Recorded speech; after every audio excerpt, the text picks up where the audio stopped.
Nah, jadi karena kita bicara eh, pendapatan dan pembelanjaan negara, ya, karena kita bicara APBN ya. APBN itu ingatnya ya pendapatan dan pembelanjaan negara aja. Nah, berarti kita harus tahu dulu nih pendapatannya ini dari mana saja, ya. Lalu digunakan untuk apa saja, ya. Pendapatan yang ada itu digunakan atau dibelanjakan untuk apa saja. Nah, jadi kita perlu mengetahui yang namanya eh, kita perlu mengetahui yang namanya sumber-sumber penerimaan negara dan eh, pengeluaran negaranya apa saja. Ya, di sini saya udah ada contohnya di sini nih. Ya, kita langsung saja masuk di sumber-sumber penerimaan negara itu apa saja sih? Nah, sebenarnya kan kita sudah bahas, sudah singgung sedikit di pertemuan-pertemuan sebelumnya. Nah, yang menjadi penerimaan negara, ya, jadi eh, ada beberapa sumber-sumber penerimaan negara. Yang pertama itu dan yang paling besar itu penerimaan dari pajak, perpajakan, ya. Penerimaan perpajakan ini, nah, sebenarnya dari sisi pengertian, kalau kita bicara pajak, itu kan sebenarnya iuran dari rakyat kepada pemerintah yang bersifat wajib dan tanpa balas jasa secara langsung, ya. Nah, jadi ada jenis-jenis pajak yang termasuk ke dalam pendapatan negara, ya. Nih, kalau kalian lihat, ini saya ada contohnya APBN tahun 2012. Nanti kita lihat APBN yang 2020. Ini saya udah siapin nih di layar nanti. Nih, ada uraiannya ini nih, uraian APBN-nya bisa dilihat nih, ya. Ini pendapatan negara nih yang pertama, ya, pendapatan dalam negeri. Nah, pendapatan dalam negeri ini di dalamnya adalah penerimaan pajak. Nah, kan banyak nih pajak apa saja, ya, yang merupakan ke dalam eh, pendapatan dalam negeri, ya, pajak dalam negeri. Yang pertama itu ada yang namanya pajak penghasilan atau PPH, ya, pajak penghasilan. Yang kedua PPN, pajak pertambahan nilai. Yang ketiga itu ada PBB, pajak bumi dan bangunan, ya. Lalu ada bea perolehan hak atas tanah dan bangunan, ya. Atau istilahnya itu kalau disingkat BPHTB. Nah, itu kalau misalkan ada jual beli properti, nah itu pasti ada istilah itu BPHTB. Itu artinya bea perolehan hak atas tanah dan bangunan. Lalu ada bea cukai dan pajak-pajak lainnya. Ya ini nih. Jadi penerimaan pertama itu dari perpajakan, ya. Itu yang dari dalam negeri. Kalau pajak yang berasal dari bukan bukan termasuk pajak dalam negeri, itu ada pajak bea masuk dan ada pajak ekspor. Nah, itu pajak-pajak yang merupakan penerimaan negara, ya. Nah, ada juga yang kedua, selain penerimaan dari sisi perpajakan, itu ada penerimaan negara bukan dari pajak atau istilahnya itu PNBP. PNBP ini kalau disingkat ini jadi PNBP. Ya, kalau penerimaan negara bukan pajak, ya ini kan juga nih, bukan pajak juga nih. Ya, ini angkanya nih ada nih. Nah, ini penerimaan sumber daya alam biasanya nih ya. Lalu bagian laba usaha dari BUMN, Badan Usaha Milik Negara, dan penerimaan negara bukan pajak lain-lain. Ya, ada juga nih. Lalu selain itu, selain penerimaan dari perpajakan, ya, perpajakan dalam negeri dan perdagangan internasional, bukan dari pajak juga. Yang ketiga itu ada penerimaan hibah. Ya, ini ya. Yang ketiga itu hibah. Ya, sumber dana jenis ini contohnya dapat terjadi seperti pemerintah negara lain memberikan dana kepada pemerintah.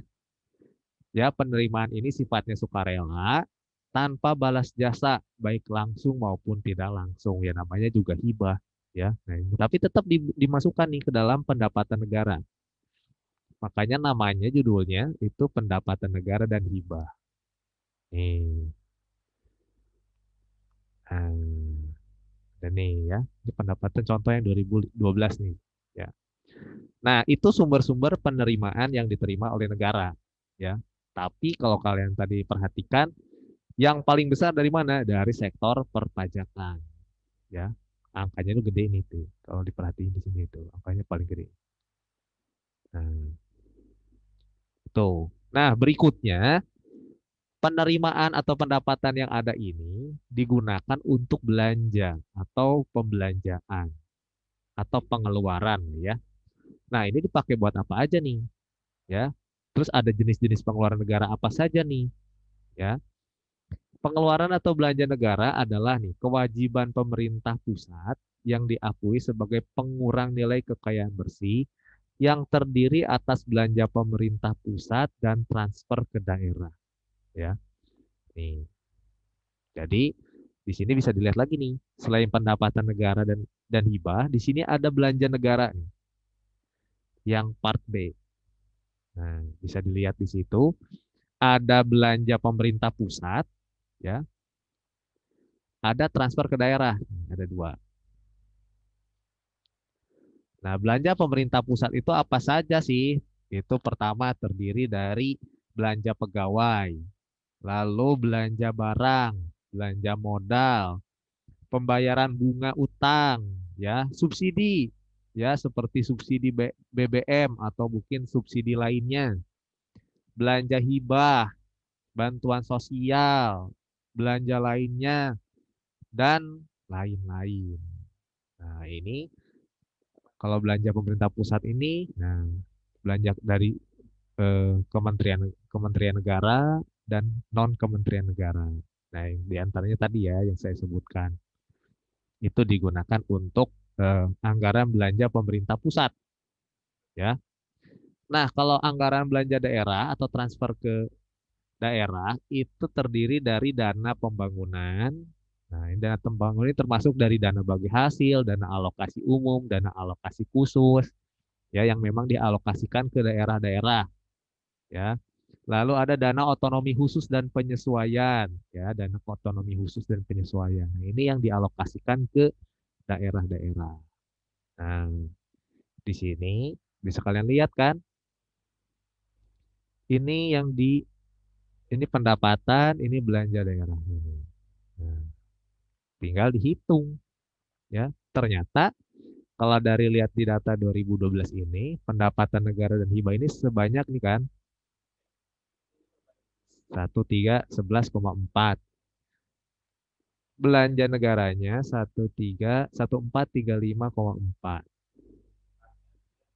Nah, berarti terjadi kalau misalkan pendapatan lebih kecil dibanding belanja, defisit atau surplus? Apa nih? Kalau pendapatan lebih kecil dibanding belanja negara nih, apa yang terjadi? Defisit atau surplus? Ayo, masih ingat nggak defisit atau surplus?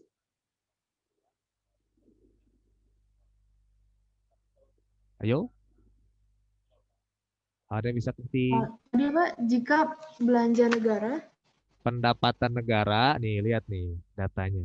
Ini pendapatan negara 1311,4, belanja negaranya 1439,4. Nah, ini disebut surplus atau defisit.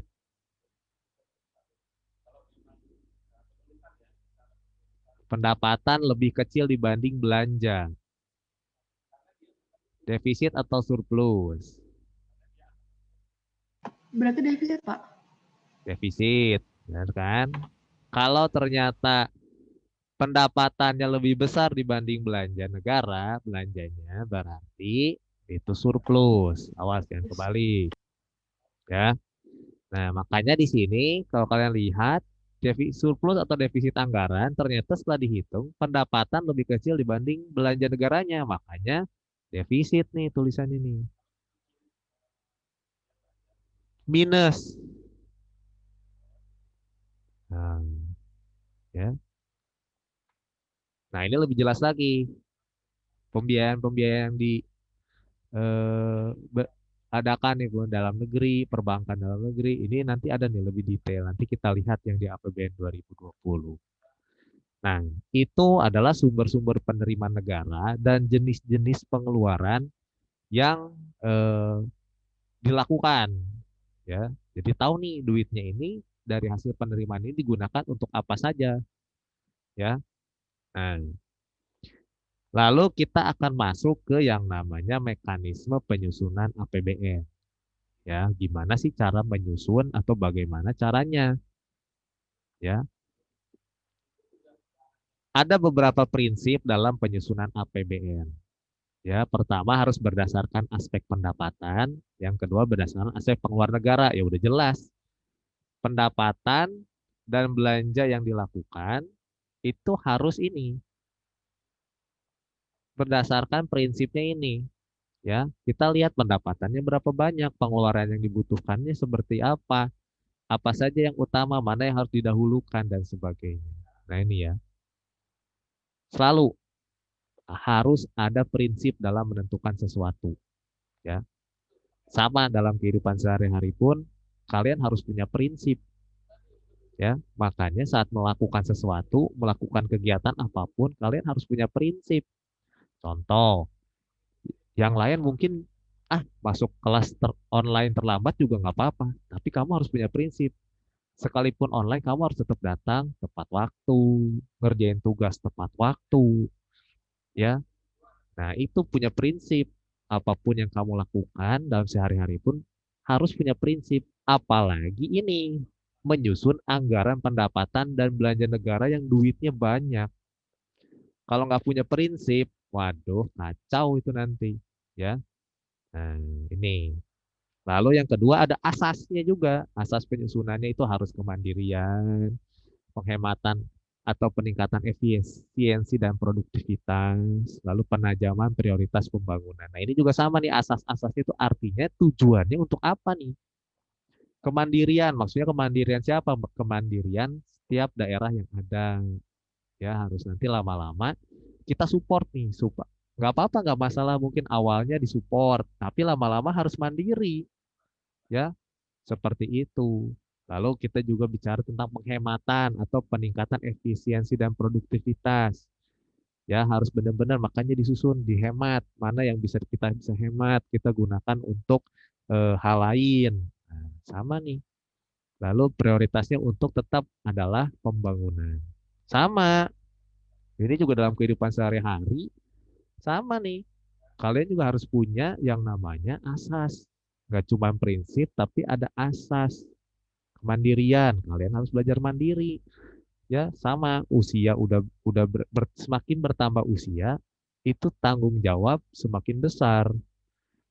Oke lah, sekarang kalian masih sekolah, masih dikasih uang jajan, apa yang kalian mau masih dikasih, tapi suatu hari nanti kalian harus berusaha dengan tengah kekuatan kalian sendiri. Kalian harus belajar mandiri, mengatur keuangan sendiri. Nggak mungkin kamu selamanya akan ngandelin duit orang tua, kan.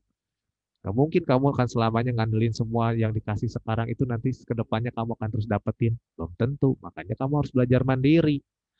Ya, penghematan nih, contohnya nih. Kira-kira kamu tiap bulan ini lihat apa pengeluaran kamu yang kira-kira nggak penting dan itu bisa dihemat.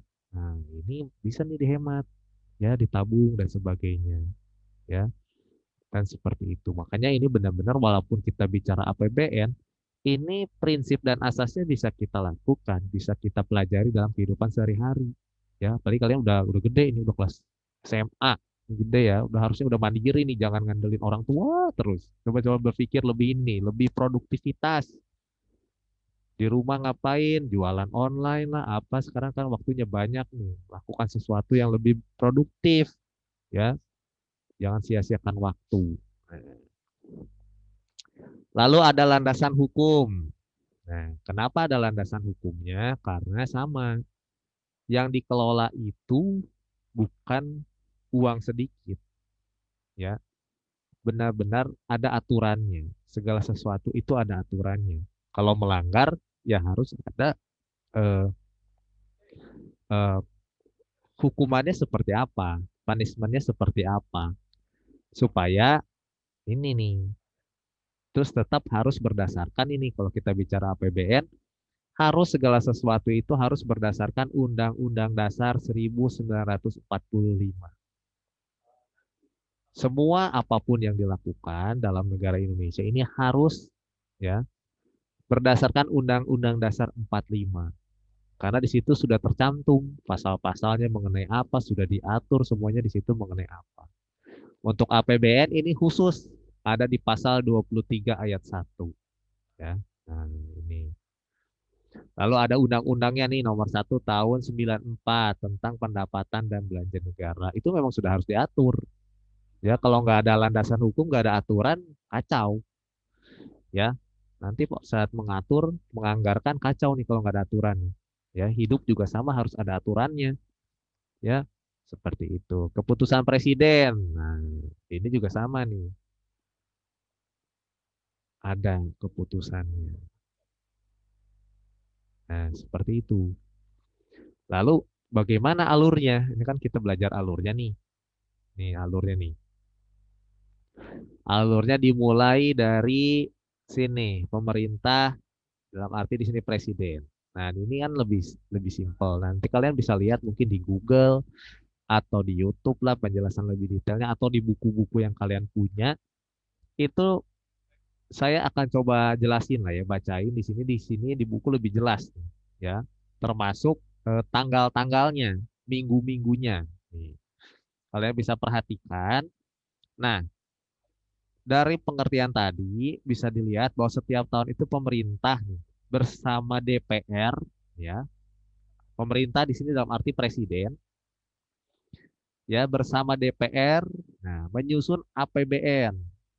Nah, yang akan dimulai dari tanggal 1 Januari dan berakhir tanggal 31 Desember dalam 1 tahun ya, sesuai dengan pengertiannya. Nah, APBN disusun oleh pemerintah ya belum jadi APBN, masih jadi RAPBN, yaitu Rancangan Anggaran Pendapatan Belanja Negara atau RAPBN, ya, dalam bentuk nota keuangan, ya, nota keuangan negara, ya. RAPBN ini disampaikan oleh Presiden kepada DPR, nih, ya, diajukan, nih, ya, untuk dimintai persetujuannya atau disahkan, ya melalui ada namanya tuh sidang paripurna. Nah, kalau kalian pernah dengar di berita lah, di TV ada berita tentang sidang paripurna DPR. Nah, itu disusun nih salah satunya untuk nih menyidangkan yang namanya RAPBN tadi, ya, membahas. Nah, kalau misalkan RAPBN tersebut diterima, nah ini bakal jadi APBN, ya. Tapi kalau misalkan RAPBN tersebut ditolak, nah ini akan menggunakan APBN tahun lalu, ya. Nah, secara detail nih, minggu kedua Agustus nih, ya. Di minggu kedua bulan Agustus, ini tiap tahun ya, di minggu kedua bulan Agustus, Presiden nih, ini menyusun dan mengajukan ke RAPBN dan nota keuangan ini dan dokumen-dokumen lainnya ke DPR minggu kedua di bulan Agustus. Selalu di minggu kedua bulan Agustus, ya. Nah, setelah itu pimpinan DPR memberitahukan rencana pembahasan RUU APBN kepada pimpinan DPR, ya. Nah, ini nih. Jadi diajukan. Nah, di minggu ketiga, ini kan minggu kedua nih. Di minggu ketiga itu ada dimulailah yang namanya rapat paripurna tadi. Ya, di minggu ketiganya, artinya itu pemandangan umum fraksi-fraksi terhadap RUU APBN beserta nota keuangannya nih, ya. Lalu di minggu keempat masih sama di bulan Agustus di sidang paripurna tersebut. Nah, ini jawaban pemerintah terhadap pandangan umum fraksi-fraksi terhadap RUU APBN dan nota keuangannya. Ya. Nah, masih di minggu keempat rapat kerja Badan Anggaran dengan pemerintah, yaitu ada Menteri Keuangan dan Gubernur Bank Indonesia. Jadi ternyata tidak hanya Presiden dan DPR yang terlibat dalam penyusunan di sini, tapi ada juga Menteri Keuangan dan Gubernur Bank Indonesia atau Bank Sentral, ya. Nah, di sini artinya disampaikan pokok-pokoknya RUU-nya dan sebagainya, lalu dirumuskan draftnya seperti apa dan sebagainya. Nah, itu di bulan Agustus. Nah, masuk di eh, antara minggu keempat dan minggu pertama bulan September, ya, ada istilahnya itu di DPR ini rapat Komisi 7. Nggak tahu nih kalian masih ingat nggak kalau pas pelajaran PPKN kan ada ada belajar kelembagaan tuh, ya. Nah, ini di Komisi 7, dibahas di Komisi 7 dan Komisi 9, ya. Rapat kerja, komisi-komisi dan mitra kerjanya dan sebagainya. Nah, panjang nih. Baru di minggu pertama September, masuk ke minggu pertama September itu ada rapat intern, ya, penyampaian hasil kerja komisi dengan mitra kerjanya dan sebagainya. Jadi kalau misalkan kita mau membuat pembangunan infrastruktur, nah kita di rapat ini ditentukan siapa yang jadi rekan kerjanya siapa, kerjasama sama perusahaan mana nih. Nah ini sudah dibahas di sini, ya semuanya ya. Lalu di minggu 1 sampai minggu keempat di bulan September itu ada yang namanya rapat panja-panja atau membahas RUU APBN bersama nota keuangannya nih. Jadi masih panjang tuh dari Agustus minggu kedua. Ini selama bulan September, 4 minggu bulan September itu disusun lalu minggu keempat September itu rapat tim perumus atau sudah jadi nih draft RUU RAPBN RUU APBN-nya. Nah, jika di minggu keempat ini masih masuk di bulan Oktober, berarti masuk ke minggu pertama Oktober ya. Anggota Badan Anggaran Komisi menyampaikan hasil pembahasan Badan Anggaran kepada komisi yang bersangkutan. Ya, rapat kerja komisi dan mitra kerjanya, penyampaian hasil dan sebagainya. Nah, di bulan Oktober akan diadakan lagi yang namanya rapat paripurna.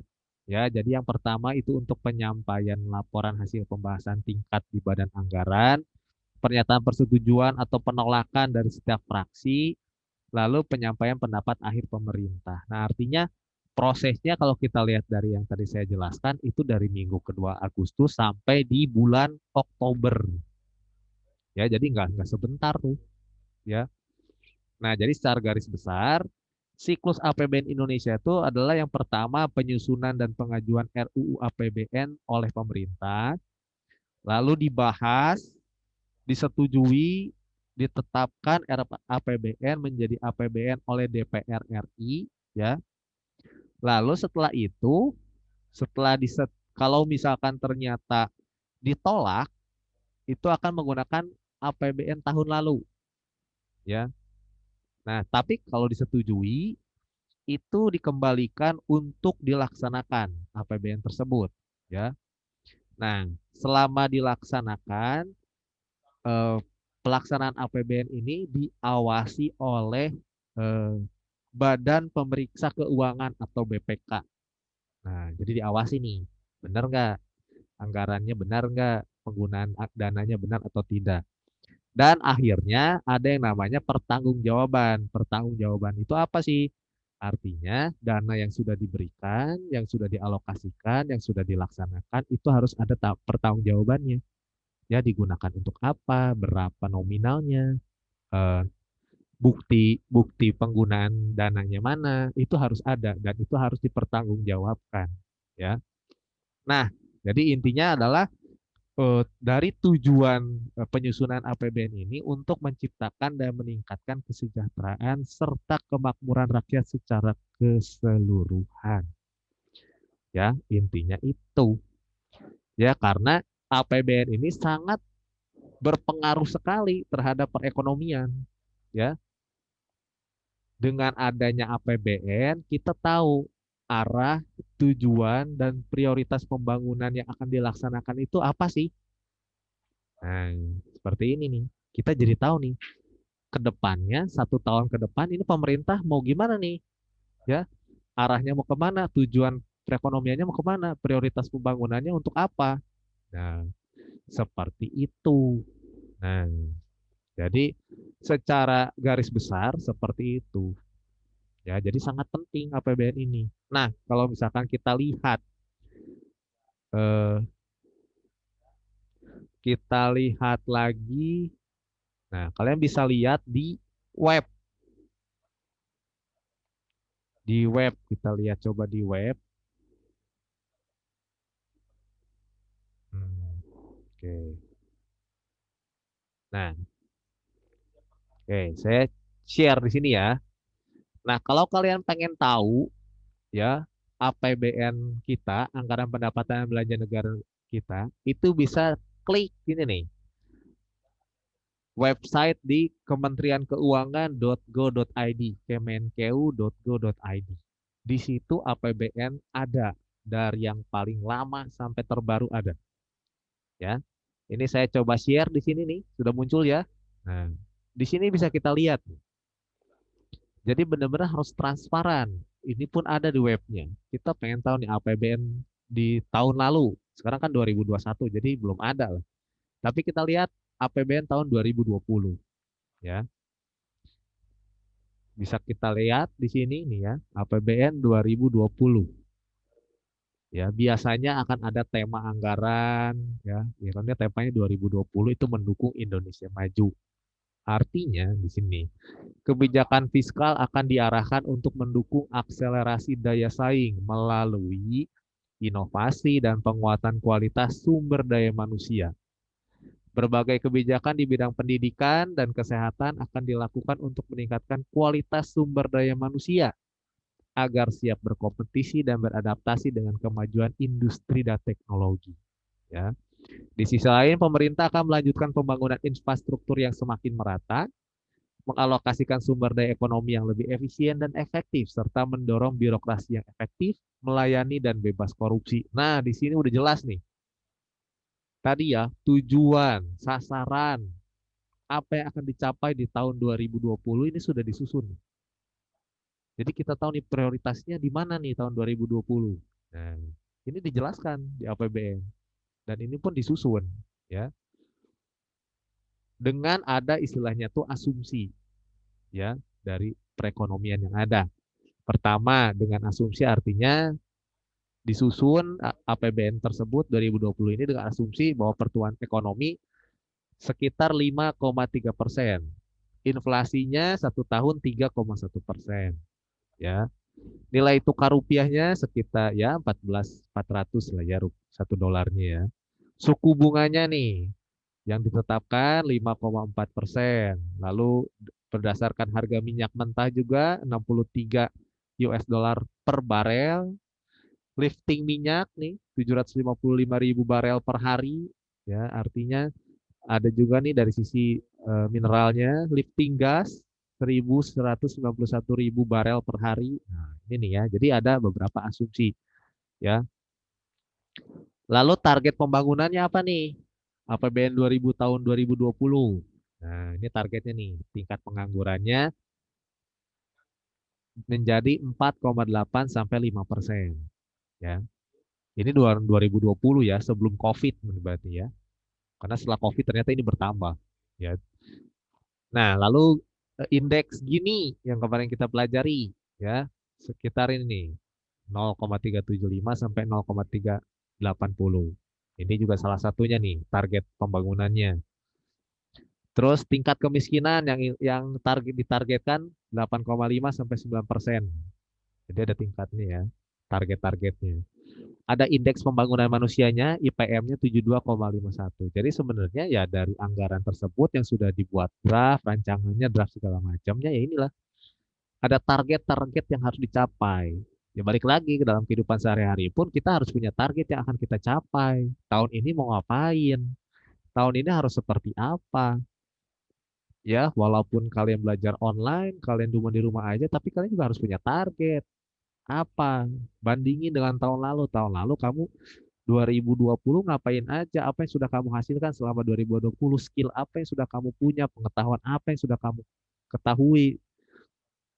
Atau sama aja sebelum dan setelah di rumah aja ternyata sama aja. Nah, berarti kan tidak ada peningkatan, tidak ada target yang akan dicapai. Nah, makanya belajar dari APBN, kalian juga harus punya target tiap tahun dalam hidup.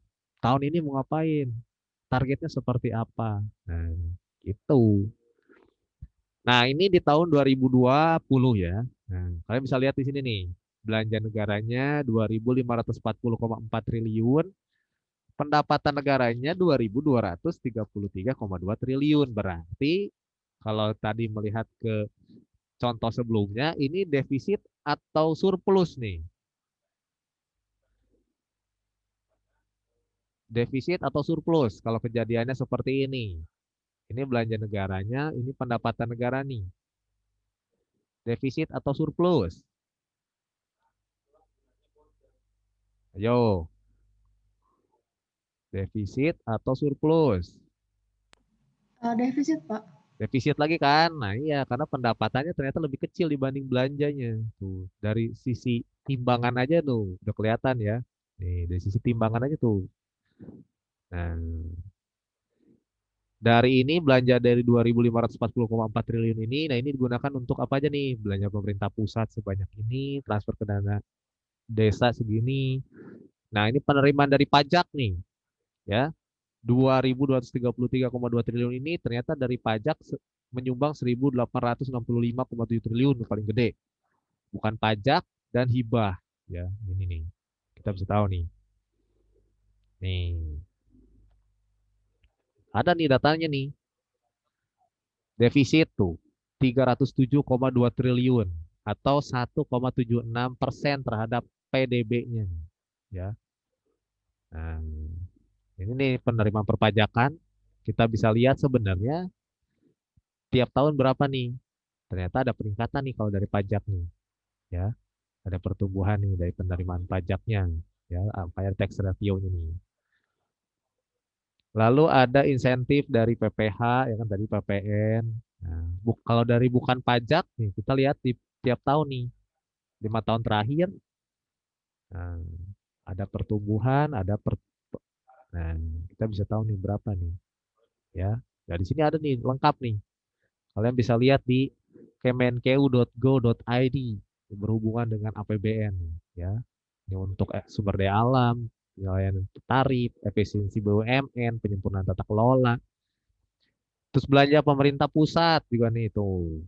Pertumbuhannya 5 tahun belakangan ternyata nih ada angka-angkanya nih meningkat nih ada minus ya.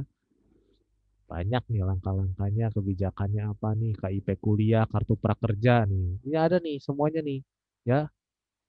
Kebijakan belanja pemerintah pusatnya apa aja nih ya. Kartu sembako nih ada tuh kan banyak nih.